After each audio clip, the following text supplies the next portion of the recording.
중심 잡힌 시선, 따뜻한 공정의 가치로 세상을 바라보는 황보선의 출발 새 아침은 청취자 여러분과 함께합니다. 짧은 문자 50원, 긴 문자 100원의 유료 문자 우물정 0945, 우물정 0945로 여러분의 목소리를 들려주세요. 유튜브 보이는 라디오 댓글창, YTN 라디오 앱 채팅창을 통해서 무료로 참여하실 수 있습니다. 오늘 하루를 풍성하게 채워줄 이슈를 깊이 있게 전합니다. 황보선의 출발 새 아침.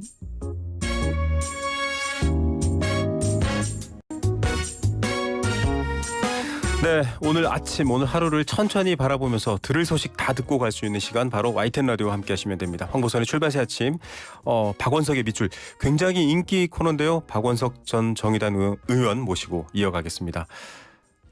네, 의원님 안녕하세요. 네, 자, 저희 출연하신 지 얼마 안 됐는데 평가가 굉장히 좋습니다. 이슈를 꼼꼼히 잘 짚어주신다. 그리고 여러 가지 맥락들을 잘 이어서 이해할 수 있게 해준다, 이런 평가가 있더라고요. 저도 사실은 청취자 입장인데 오늘은 잠시 이제 하루 대신해서 왔지만 어떠세요, 감회가?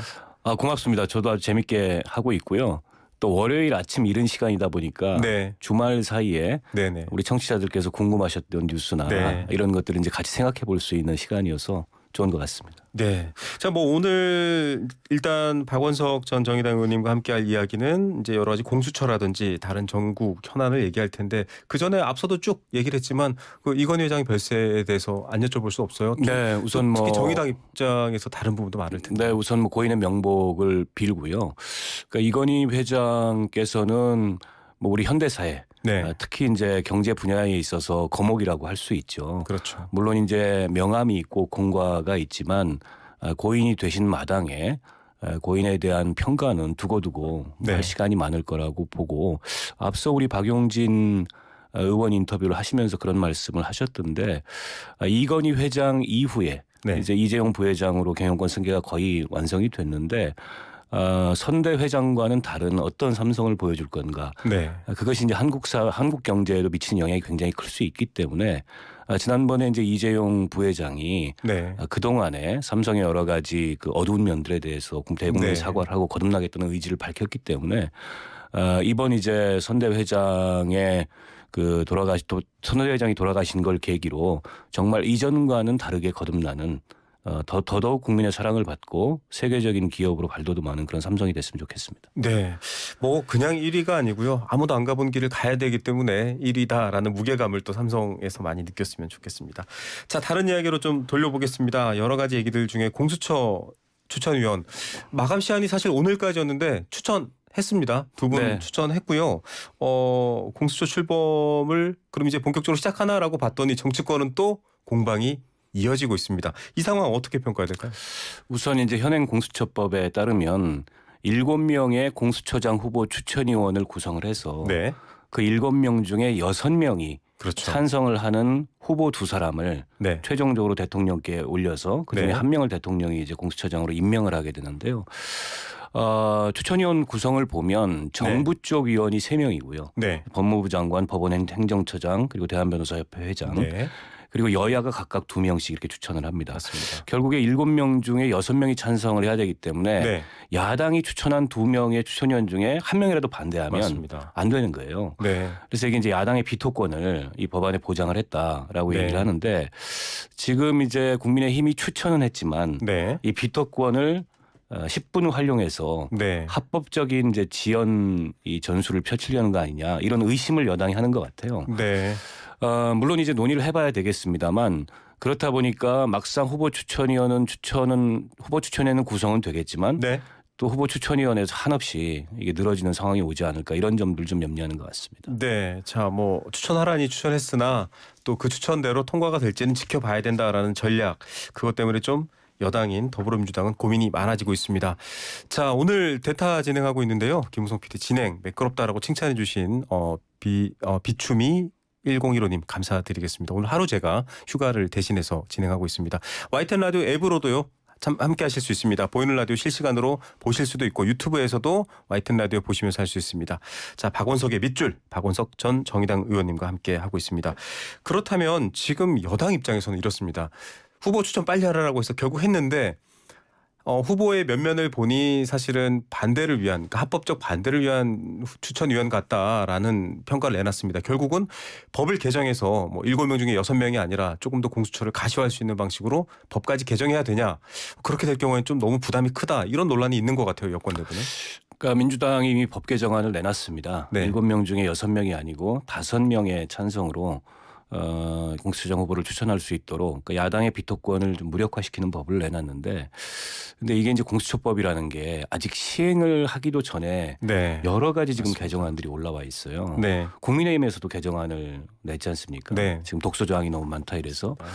그래서 공수처법이 사실은 굉장히 어떻게 보면 좀 기구한 그런 운명에 처해 있는데 저는 어떤 법도 시행하기 전에 법을 개정하는 거는 바람직하지 않다고 생각합니다. 네. 공수처장 그 추천 과정에 야당의 비토권을 둔 것은 그만큼 공수처가 막강한 힘을 발휘할 수 있기 때문에 자칫 이게 정치적으로 악용될 소지를 줄이고자 뒀던 거거든요. 네. 그럼 그 취지를 살려서 어쨌든 여야가 운영의 묘를 발휘해서 일단 시행을 해보고 네. 시행을 하는데 부작용이 너무 크다. 네. 이번처럼 이게 거의 뭐 공수처장이 임명되는데 뭐 몇 개월씩 지금 벌써 법정 이 출범 시한을 네. 저 한 100일이나 넘겼지 않습니까? 이런 게 반복이 된다면 그때 가서 개정하는 게 바람직하지 않을까 생각이 들고 네. 기왕에 야당도 후보를 추천한 마당에 이거를 그냥 비토하기 위해서 네. 후보 추천위원들을 내세우는 거라면 그건 정말 바람직하지 않은 태도라고 생각하고 합의할 수 있는 선에서 최적의 인물들을 공수처장 후보로 추천해서 법이 만들어졌고 어쨌든 이 법은 시행이 돼야 됩니다. 네. 언제 시행이 되더라도 그런 어떤 좀 협치 정신을 발휘했으면 좋겠다는 생각이에요. 네, 집중되고 강력한 힘을 가진 사법권, 특히 이 검찰에 집중된 권한을 조금 더 분산하면서 가려던 원래 취지와 정치권의 갈등이 마구 섞여서는 안 되겠습니다. 자, 그래서 그런지 요즘 뭐 법무부 감사에 많은 관심이 쏠리고 있습니다. 지금 국정감사 마무리 수순인데 오늘 종합감사고요. 추미애 장관 또 감사원장 뭐 여러 관심 있는 분들이 있지만 특히 추미애 장관의 출석에 정치권의 이목이 집중되고 있습니다. 어떻게 전망하십니까? 뭐 지난번 윤석열 총장이 대검 국감 때 나와서 예상은 어느 정도 됐지만 네. 예상보다 더 수위 높은 발언들을 그렇죠. 많이 했어요. 네. 굉장히 화제가 되고 있는데 그날 뭐 그 국정감사 시청률이 거의 10%에 네. 달했다는 그런 기록도 있던데요. 아마 오늘 추 장관이 출석을 하게 되면 정반대 상황이 좀 연출이 되지 않을까 싶습니다. 네. 그 당시에는 이제 추 장관의 수사지휘권 행사에 대해서 위법 부당하다라는 인식부터 시작해서 작심하고 윤석열 총장이 얘기를 쏟아냈는데 오늘 마찬가지로 수사지휘권 문제가 논란이 안 되겠습니까? 야당은 공격을 취할 거고 여당은 그렇죠. 방어를 할 텐데 윤 총장의 그런 항변에 대해서 추 장관이 네. 어떤 입장을 취할 건가 아마도 지금까지 국회에서 추 장관이 여러 현안에 대해서 답변해 왔던 그런 흐름으로 봤을 때 네. 굉장히 강경한 발언들이 나오지 않을까. 네. 그래서 또 한 번 국회 상임위에서 윤 총장과 추미애 장관이 간접 충돌하는 그런 네. 모습이 나타나지 않을까 싶습니다. 예.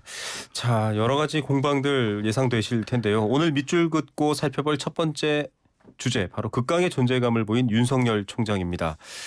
이 여권의 유력 정치인들도 지금 러브콜을 보냈습니다. 뭐 여러 표현에서 여왕벌부터 시작해서요. 지금 당장 오셔도 된다. 뭐 이런 홍준표 전 무소속 의원이죠. 홍준표 전 대표의 얘기도 나오고 했는데 일단 의원님께서는 어떻게 보세요? 지금 윤석열 총장의 행보가 좀 정치적이다 아니다 이 평가에 대한 논란도 많습니다. 뭐 그건 정치적이라면 정치적이라고 볼 수도 있고요. 네네. 또 뭐 정치적이라는 게 본인이 정치를 하겠다는 뜻은 아니지 않느냐 네. 이렇게 본다면 또 그렇게 볼 수도 있을 것 같은데 아무튼 그날 이제 국정감사는 그 동안에 크고 작은 여러 가지 그 법무부 장관과의 대립이 있었지만 네. 줄곧 그 별다른 입장 없이 침묵을 지켜왔는데 네.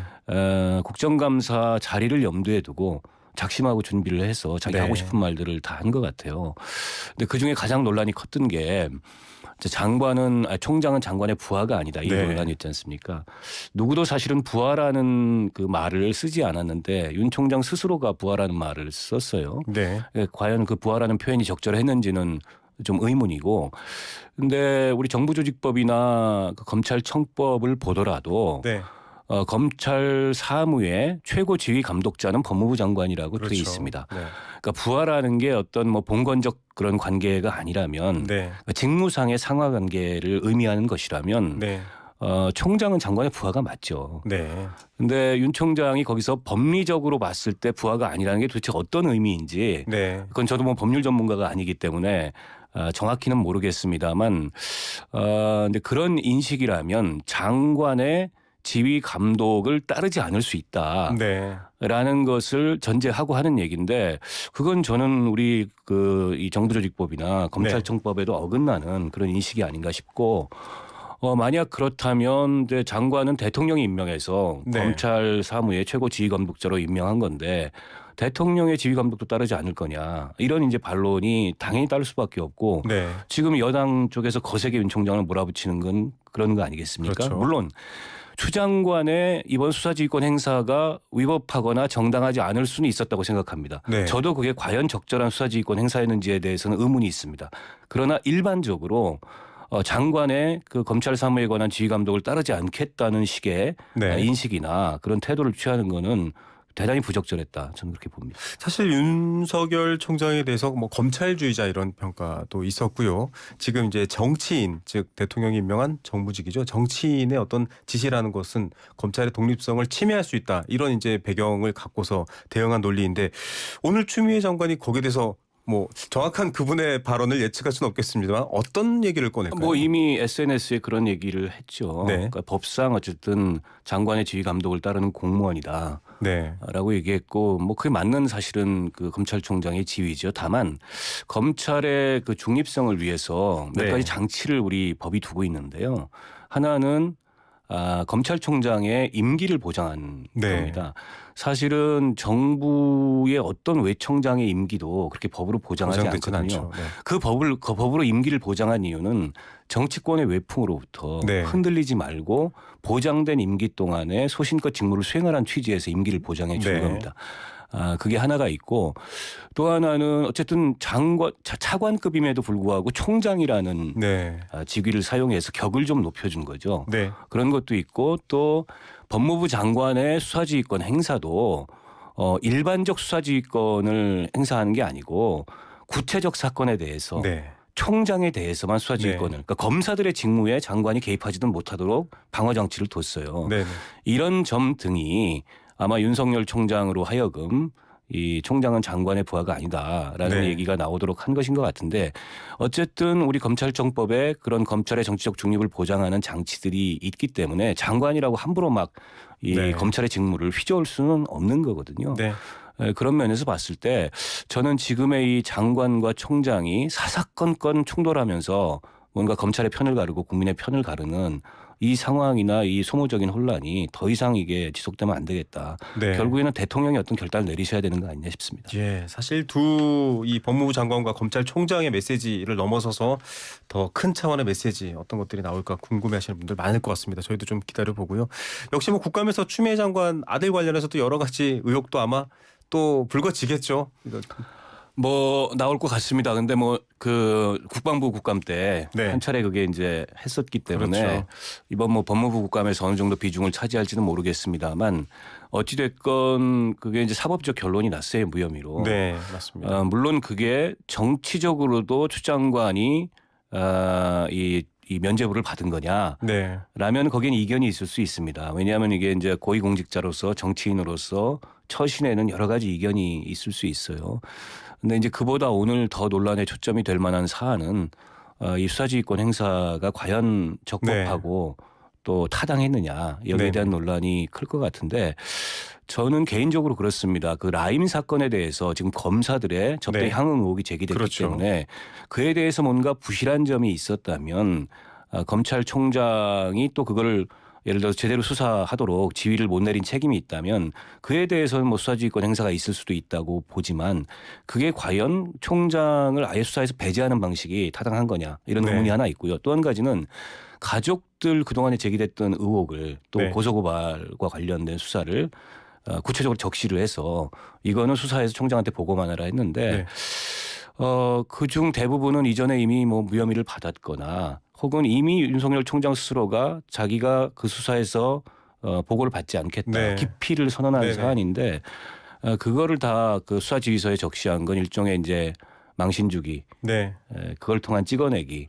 근데 이런 어떤 정치적 의도가 너무 담겨 있어서 그거는 제가 보기엔 그다지 바람직한 수사지휘는 아니었다고 봅니다. 예, 또 김봉현 이 스타모빌티 회장의 발언까지 지금 다양한 이슈들이 오늘 국감에서 어떻게 펼쳐질지 또 미리 관전 포인트 짚어드렸습니다. 자, 오늘 말씀 잘 들었습니다. 네, 고맙습니다. 네, 지금까지 박원석 전 정의당 의원과 함께한 박원석의 밑줄이었습니다.